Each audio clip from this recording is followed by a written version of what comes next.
stanno dunque montando le strutture in vista della nuova edizione di Friuli Doc. Cosa rappresenta per voi questa kermesse? Per noi che la frequentiamo da tanti anni è significato sempre e tanto scoprire e riscoprire anche i prodotti nostri. Per lei?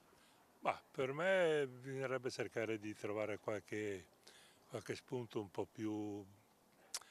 più diciamo, pertinente, non allargare su tanti prodotti, cioè bisogna cercare di focalizzare i nostri prodotti ma che siano evidenziati da personale competente. Quindi magari più occasioni di approfondimento, incontri anche per Esatto, brava. riscoprirli? Assolutamente. Perfetto. Lei frequenta questa manifestazione? La frequentavo, non la frequento più da un po' di tempo, perché la trovo un po' caotica e la trovo un po' denaturalizzata da quello che era una volta. Mi ricordo ancora quando si andava nelle osterie proprio, che c'erano i menù, poi si è ampliata, prezzi cari. Voi siete udinesi, cosa ne pensate di Friuli Doc? In genere la frequentate come kermesse? Sì, se possiamo sì, magari solo una puntata, ma ci veniamo.